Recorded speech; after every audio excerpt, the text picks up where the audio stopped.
Welcome back. Happy New Year. As promised, we're getting started on helping my struggling Calathea collection today.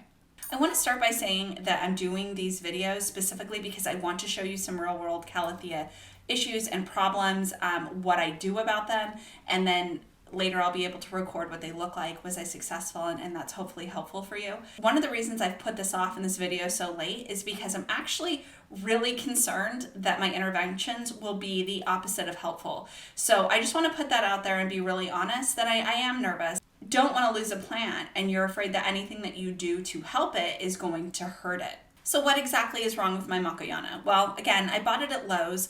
It wasn't in the greatest shape, but it wasn't the worst shape. Let's just be honest. It had been watered with tap water, so there was some damage that you could see from that on the leaves, and it likely had been watered from overhead with the water being allowed to dry on the leaves. And so tap water, both letting it dry on the surface of the leaf and also coming up through the roots, can leave mineral deposits. So pretty much all of the leaves had really heavy mineral deposits. I figured no problem, I'm going to grow out all of the foliage, it'll look beautiful, and it did. In my Calathea collection video, it was a stunner. So what have I noticed that makes me think there's something going on with the plant? Well, the first is very obvious. Half of the plant has died completely back to the soil, and not in an evenly distributed fashion. A section of the plant, right, one half of the plant visibly died back, so that tells me something's going on below the soil over there. The other thing that's happened is that soil's coming from the top of the plant. It's just spilling over the top of the edges of the plant off the planter. And that's very unusual. When you lose soil, it's usually going to go out the drainage hole. So that's suspicious. The third thing wrong with this plant is that we've got honeydew on the back of the leaves. And sometimes that's perfectly harmless. It's just something plants do. Sometimes it's something that they do to ward off pests. And sometimes it's something that pests actually do to the plant. So we have to figure that out as well. One of the things that's different about this Calathea than my others is that I did not repot it as soon as I got it. I know a lot of people say don't repot your plants as soon as you get them, but I tend to do that with Calathea, and that's because like the soil content of most of the Calathea I get when they come pre-potted is not good in my home. It tends to compact almost immediately, and I risk damage to the roots, both from the roots not being able to take up water because the soil's too compacted, and also there not being enough oxygen present for the plant itself. So keep that in mind. I did not repot this plant, and that's important. Let's take a little bit of a closer look at what's wrong with this Calathea and what I end up doing about it. So I am going to glove up because my plants have had, as I've mentioned, some fungal and bacterial issues in the soil, or that's what I've thought for some of them. So just in case, I'm going to glove up. I'm using what's a staple for me here to keep my potting soil from going out of the drainage hole when I first start up. You don't have to do that. It's just something I do. I use a coffee filter that I water down. And then I'm not making my own soil, by the way, anymore. I am, and I haven't been for actually a couple of years almost. So this is black gold. This is what I've been using. It's got a lot of nice bark pieces in it, and I amend it with perlite just for drainage. It's something that once I can start mixing up my own soil, I'm probably gonna play with a little bit. But I'm just gonna go ahead here. I'm gonna start working the plant out of this pot. You can see the half of the section of the plant that's died back. And I've gone ahead and not watered this plant. It needs to be watered right now. I haven't deprived it of water by any means, but I'm definitely wanting it to come out as gently as possible because I have a feeling something was going on with the roots on this plant. And immediately what I can see is at the base, the base of this planter has no drainage holes. Oh my gosh. So yeah, I didn't repot it when I got it, and you can see what the result is. The fact that I don't see root rot, the fact that these roots look pretty healthy, other than the fact that yes, it's root bound. This is why soil's been coming out of the top of the plant. It has an incredibly robust and right now quite dry root system.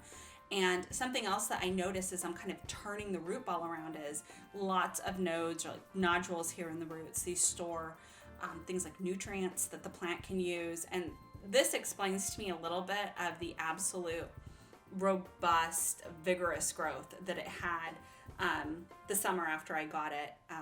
It just completely regrew, as I showed you a moment ago. So this pot, I'm potting up. I'm going to give it about 1.5 inches on each side.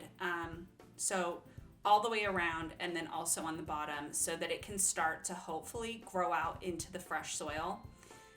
But because there's a lot of stress happening, I'm not going to break up the root ball.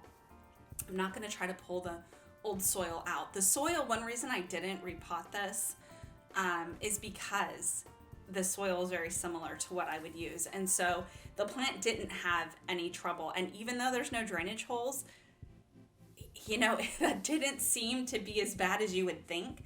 Really, it just appears to be root bound and needing fresh soil, more room to grow. And also it was definitely missing soil, some of those roots. So I think that explains the dieback on that half of the plant. But yeah, I remove all of the dead organic matter around it and clean it up. That is really helpful just because it can attract pests.